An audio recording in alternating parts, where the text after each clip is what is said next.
Hello guys, welcome back to our YouTube channel. It's Emma Says, and in this video I shall be looking at why is it sometimes hard to get these UN jobs,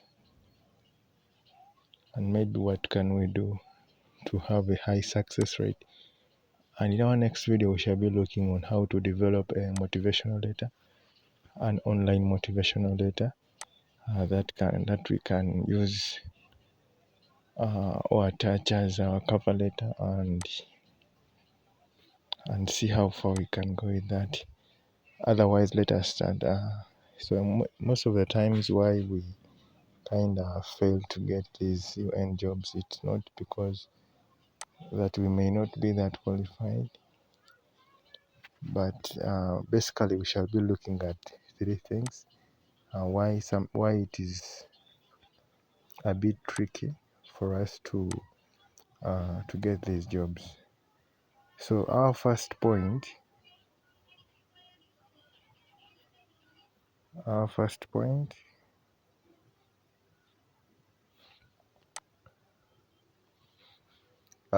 okay, like what we can call them the three nuggets, or the obstacles gaining access into these UN jobs.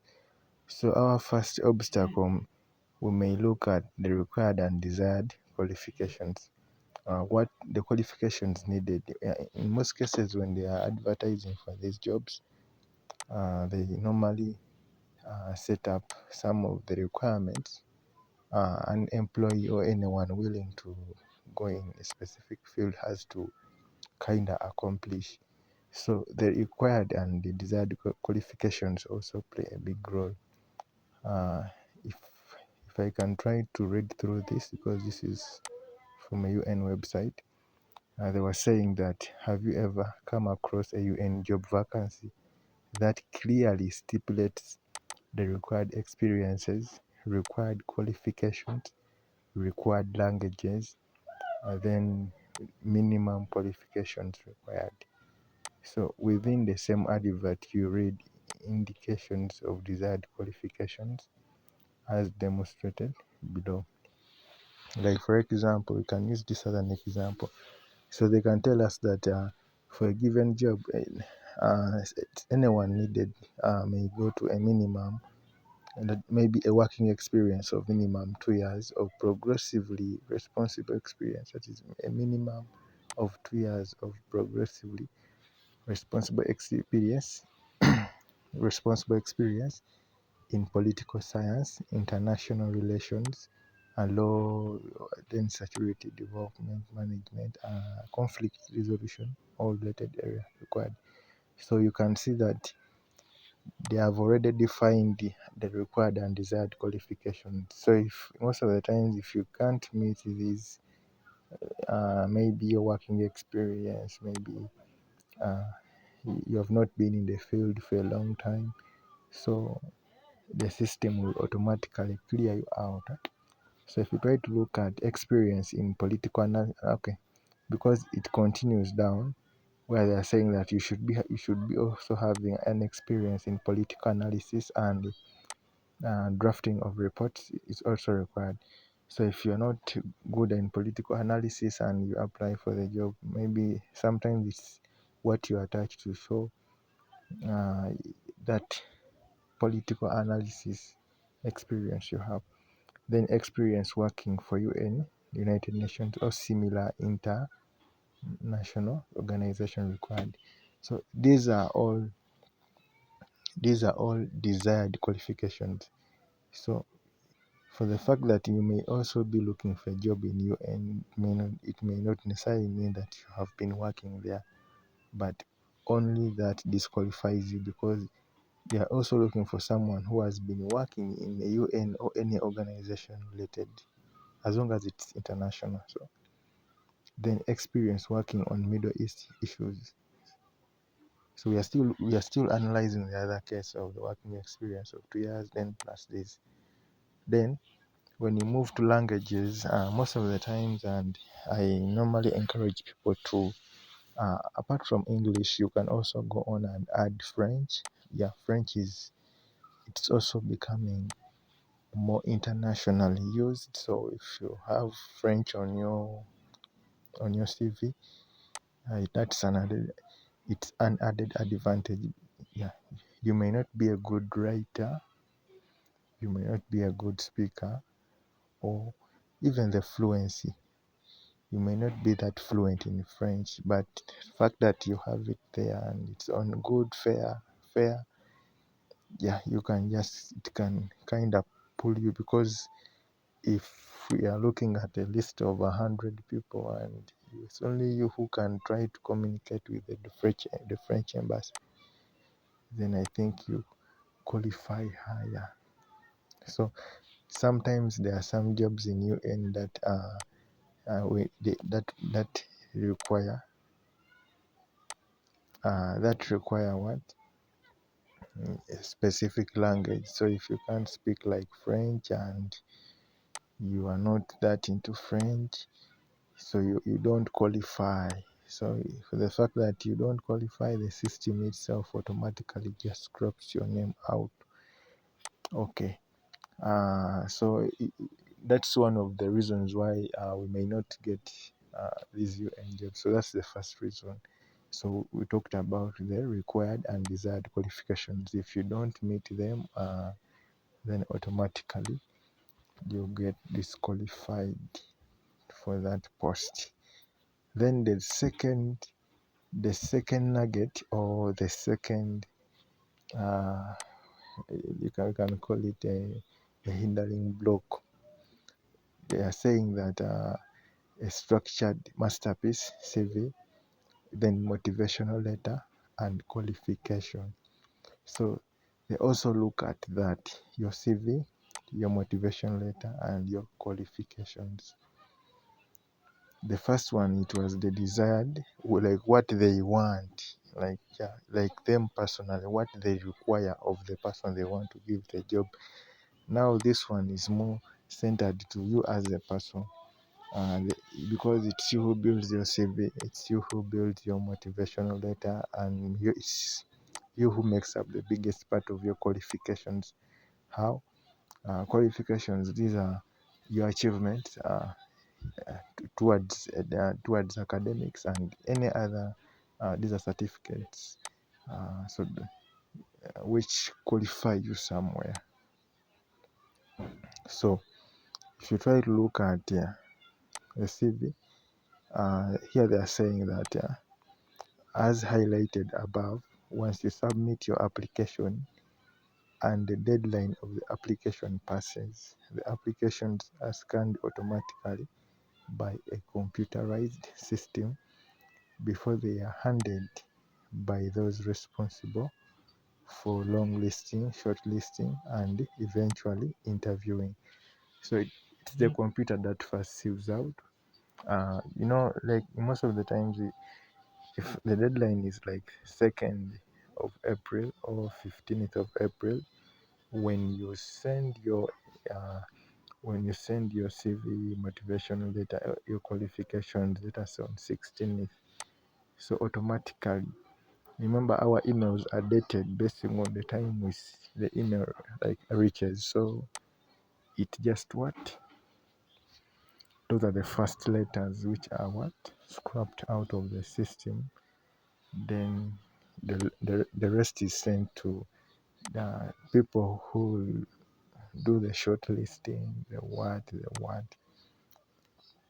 Then they are saying the systems automatically selects applications that contain information that aligns or closely aligned to the job advert. So this clicks to the required and desired requirements or qualifications. So the system, once you upload your stuff there, it scans and it sees, yes, you are an environmentalist, but first you are looking for someone else.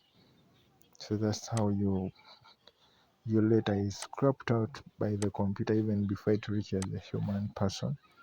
Then they are saying that it is therefore important at this juncture to ensure that that the structure of your application documents, that is the CV, A motivational letter, professional certificates, and academic reflect information required in a job advert.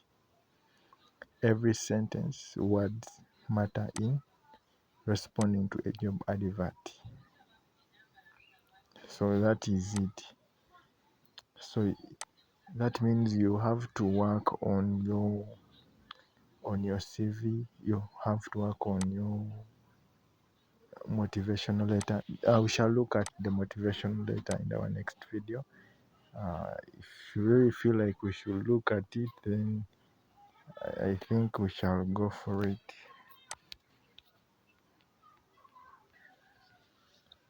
So we were looking at this motivational letter. We shall try to see what really entails in a motivational letter and how we can come up with something good. Sometimes we have the information needed, but the way we present it is kinda slippery, so it can't take us far. Then for CV, we shall also try to look at that.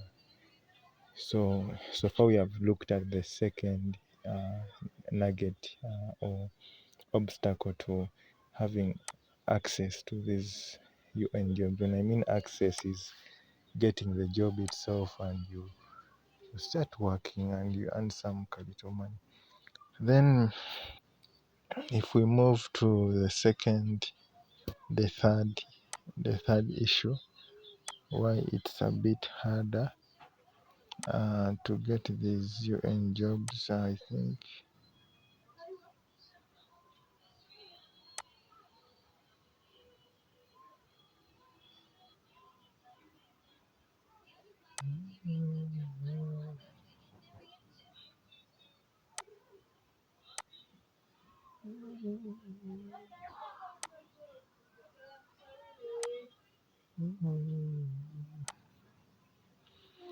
Okay, like when we move to the third obstacle, so like most of the times getting these UN jobs is kind of hard. So most of the times we have what we call the internship programs. Then we also have the volunteering. We also have the graduate training. So all these are platforms set up for young employees to kind of fit in the system, and it makes and they get the experience needed to work in a particular field. So and in most cases, given that these are just programs, internship programs, I may not add the word just, but these are opportunities we do not look at because we want the actual job. So most of the times we find it hard to fit in the system because we don't want to go for these. So that's also an obstacle but that's a personal obstacle. When these programs come up and we don't want to volunteer, then we fail. Let me give an example. If let us say I operate a machine, I want to. There's a job vacancy of operating a certain machine. I can use the AS, the atomic adsorption spectrometer. So this is a sophisticated machine, and if let us say my monthly salary would go to roughly like, okay, let us say 1.5 per month, that salary. So if I'm just out of school and what I have is just theory. We have what we call so when we apply for this this job vacancy, so they give you the job, okay. So that means the organization itself will have to incur more costs in training you how to use this equipment. Yet this is the same cost they put in to facilitate the internship programs.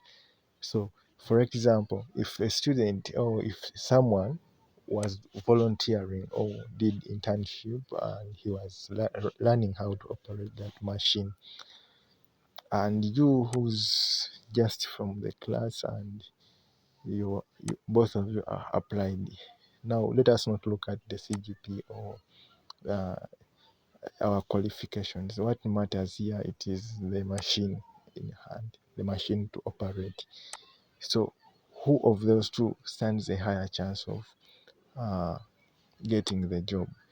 It will be this one with the knowledge on how to operate the machine, because they already invested some money on him or her through the internship program, the graduate training, or the volunteering. If it was a volunteer, yeah, then that means he can operate, so he fits in properly in the system, and there won't be delay. He will just need little training and working under supervision, compared to you who would be starting afresh. So I think that's also one of the hindrances we normally face as when we are trying to access this UN job. So in most cases, what I would always encourage people, and if these programs come up, internships, if you're a student and you're just out of university, basically what we need is these programs, and they are there. It's just that most of the times we are too lazy, or we feel like we can't chase them, but they are there. And if you apply and somehow you get lucky and you get this, try to work hard, you learn, you will connect with people, and it will be interesting. So the next time when there's anything and you apply, at least your name in the system will reflect that. Yeah, even in your CV, when you are writing about your experiences, you just say that you worked with them, and it may not mean that you may get the job, but the chances, when we try to take it to probabilities, your chances of getting that job are kind of high because of the advantage you have. So uh, so basically, from our talk today, we looked at those three: the desired and required qualifications from these people, the employers. Then we also had the way we structure our CVs, motivational letters, and the qualifications. Then we also looked at those programs that come up and we do not fall for them.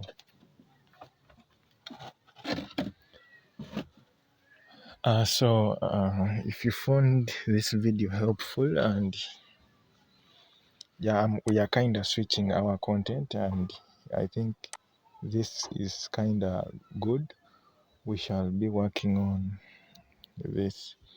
So basically, what I always tell people, and what I also tell myself, it's not easy, and it doesn't have to be like easy. So you just have to keep pushing yourself. So you go extra miles, and yeah, you try, because if we really want to go somewhere, uh, basing on our age, and most of us are out of the university, we have to be pushing harder. So, and the opportunities are there, but we need to prove or to show that we deserve them. So maybe in our next video we shall be working on a motivational letter, and I'll try to share what I know. And the other thing is, I also allow corrections, and if you feel like what I'm saying is kind of deviating from what we know, we can always sit back and revisit our content. Yeah, so it will also give me an opportunity to learn from the audience outside there, and it will be amazing. Otherwise, I would like to wish you a nice day, and I've enjoyed this, and because it's kind of good. Yeah, take care.